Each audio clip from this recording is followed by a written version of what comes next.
Assalamualaikum warahmatullahi wabarakatuh. Selamat siang semuanya. Saya Mahik Sisi Sujati dari program studi Ilmu Komunikasi Kampus Unesa 5. Di tengah padatnya aktivitas dan lalu lintas Kota Madiun, ada satu tempat yang menjadi oasis hijau bagi masyarakat. Salah satunya adalah Taman Hutan Kota Madiun. Ini bukan sekedar ruang hijau biasa, ini adalah ruang publik di mana semua orang bertemu, berinteraksi, dan beraktivitas. Tahukah kalian, ruang terbuka hijau atau RTH di Kota Madiun itu masih belum mencapai target yang seharusnya. Yang seharusnya 30%, ini masih 20%. Namun, di RTH Kota Madiun ini akan ditargetkan mencapai 30% setidaknya pada tahun 2030 mendatang. Ini artinya, taman ini sungguh penting teman-teman untuk kesehatan lingkungan dan kesejahteraan warga. Dan hari ini, saya akan menunjukkan bagaimana Taman Hutan Kota Madiun bisa menjadi ruang untuk semua dan berkontribusi pada tujuan berkelanjutan atau SDGs nomor 11 tentang kota dan permukiman berkelanjutan. Tujuan pembangunan berkelanjutan atau SDGs nomor 11.7 menekankan pentingnya akses universal ke ruang publik hijau yang aman, inklusif, dan mudah dijangkau bagi seluruh masyarakat. Berdasarkan data terakhir yang dipublikasikan Dinas Lingkungan Hidup Kota Madiun tahun 2020, luas ruang terbuka hijau di kota ini mencapai 634,87 hektar atau sekitar 19,9% dari total luas Kota Madiun yang mencapai 33,23 km persegi. Taman ini menyediakan berbagai area untuk beristirahat. Ada bangku-bangku taman yang tersebar di beberapa titik strategis. Ada area lesehan di bawah pohon-pohon besar yang memberikan keteduhan alami, dan ada gazebo untuk berteduh dari panas maupun hujan. Fasilitas toilet umum dan musola juga tersedia di dalam area taman. Taman ini menyediakan berbagai pilihan. Ada jogging track yang cukup panjang untuk berlari atau bersepeda. Ada kolam ikan dengan berbagai jenis ikan. Area bermain anak yang dilengkapi berbagai permainan seperti ayunan, perosotan, dan juga jungkit.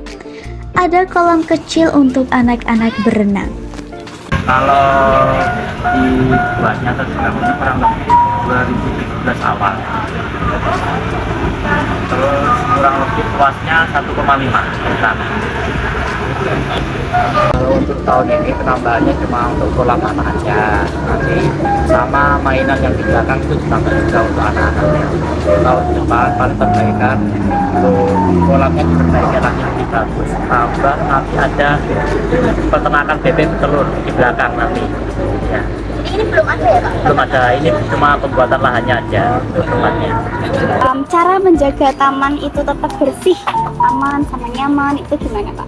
Kalau setiap hari di sini itu ada dibagi 3 shift antara jam 6 sampai jam 2 siang, jam 2 siang dilanjut sampai jam 10 malam, jam 10 sampai jam 6 pagi. Jadi 24 jam full untuk penanganannya di sini. Apakah sering kayak ada masalah Pak? Kalau masalahnya kalau dari luar sih pengunjung kurang akan menjaga kebersihan aja, sering buang sampah makanan yang dibawa dari luar gitu aja. Oh gitu. Kurang sadar akan kebersihan mungkin. Tapi alhamdulillah masih banyak ya Pak sampah-sampah Ya, sampahnya di untung sini gitu. ya ada petugasnya yang konsisten lah untuk bener-bener. bersih. Jadi untuk kerusakan fasilitas itu minim ya Pak? Minim lah. Minim dan kadang juga nggak ada ya, Ya. kerusakan. Cuman ya nggak mungkin karat kayak gitu kan? Ya, nanti ada apa itu perawatan kontinu setiap bulan ada, setiap 3 bulan sekali ada atau tahunan biasanya ada pengecatan ulang. Oke. Yang bikin aku atau teman-teman ini nyaman di sini atau suka di sini tuh? Tempatnya tuh strategis, nggak dijangkau, yang mama nggak tahu arah, rumahnya jauh-jauh juga cari tempat yang gampang, soalnya ya di pinggir jalan besar gitu.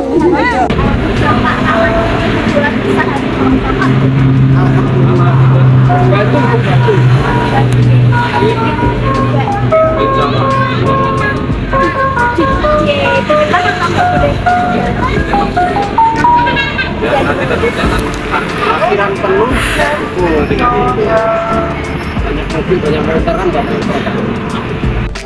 Dalam meliput reportase ini, saya menekankan prinsip-prinsip profesionalisme jurnalistik.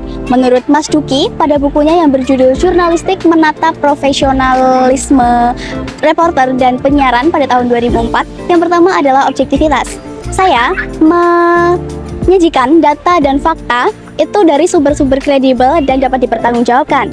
Data tentang ruang terbuka hijau itu saya peroleh dari web resmi Dinas Lingkungan Hidup Kota Madiun, dan saya peroleh dari penelitian jurnal-jurnal ilmiah yang sudah melalui proses peer review, serta dari informasi terkini dari portal media online seperti Radar Madiun, Madiun Today, dan portal berita online lainnya.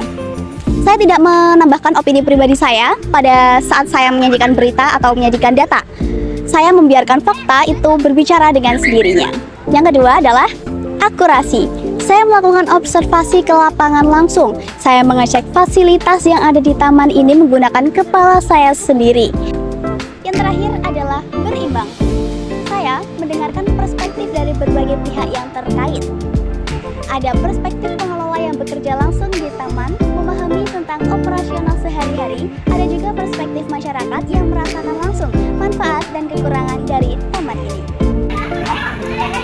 Taman Hutan Kota Madiun itu membuktikan bahwa ruang publik hijau itu bukan sekedar meningkatkan ekosistem dan atau sekedar menaikkan persentase RTH itu sendiri. Di sini, anak-anak bisa bermain dengan bebas, keluarga dan seluruh masyarakat bisa meluangkan waktunya bersama di sini, serta pedagang kecil pun bisa merasakan manfaat ekonominya. Dan ini sangat sejalan dengan semangat SDGs nomor 11, yakni menciptakan kota dan permukiman yang aman, inklusif, tangguh, dan berkelanjutan untuk semua. Saya Mahiksi dari Prodi Ilmu Komunikasi. Terima kasih sudah menyaksikan dan sampai jumpa.